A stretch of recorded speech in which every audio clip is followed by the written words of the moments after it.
Development of the Shattering took around like 4 years, maybe a little bit longer. And the reason for that is this is our first game and we started from scratch. We had to learn everything by ourselves. I had some background with design. I went to design school, so we knew how to model in 3D and stuff like that. But like Unity was a black hole back in the days for us, and the whole level design development, like there's so many levels of it. Like if I look at it now from today's perspective, back in the day. So I think it took so long because it had to take so long because we had to learn all of this stuff that is important. We had to make mistakes, right? Do some things 3 or 4 times, reveal it, change it, make this game so we can actually be able to make it. Like sometimes when we approach some projects, we think very highly of them, like what can it actually be?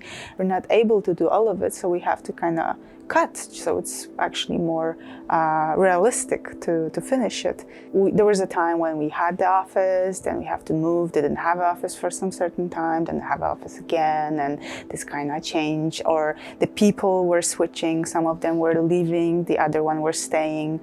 And I would maybe call this downs, but when I look at it this way, I think there are also ups in a way that those people who went through those times with me and stay with me, there was like a test of confidence, test of like engagement into the project, and those who survive, let's say, and are still with me, it's like huge reward, like not maybe a reward, but something in the more way like I really appreciate and I'm thankful for all of those people who stay with me. There was also a lot of ups of the project. I think one of the memorable was when I meet the Tech 13 actually, and I talked to you guys, and they saw the project and they said this magical word where it was very important and for me, like, we believe this is cool, we really want to help you do this, and they kind of kept along with me, and that was very, very important because then I got this big boost of like confidence, like, oh yes, so they think they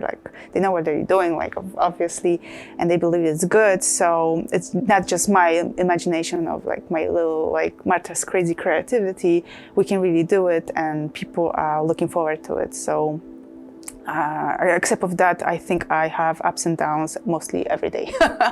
Like the project is crazy and so many excitements. You have to do voice recordings, for example. It's ups and down because ups something exciting, and then down because you're doing it first time ever. You don't know what you're doing it.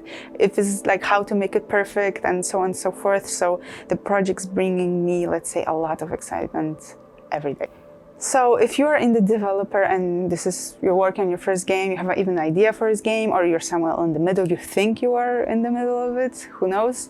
First of all, I think I would work with the producer from the very, very beginning, even though I have an idea sometimes. Of course, it's not possible. Sometimes you have to show something to actually find someone to help you, but I would keep it very open and very transparent, like give all the efforts, never say that you can do more that you can actually,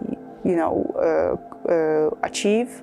And also the other advice would be to look at it, what you can actually do, what's your skills, right? And follow the things you can do rather than the things you want to do. So keep it simple. Like that would be the biggest advice I would get for the young indie developers. Overcomplicate stuff from the beginning, and that is much harder to like grab it, like what it's actually what you want, and then you're getting upset that you're deleting something you're working on for months. Like it's kind of frustrating, and this feeling, it's not like you can you can miss this feeling, like just work without it or something, but I would just say keep it simple.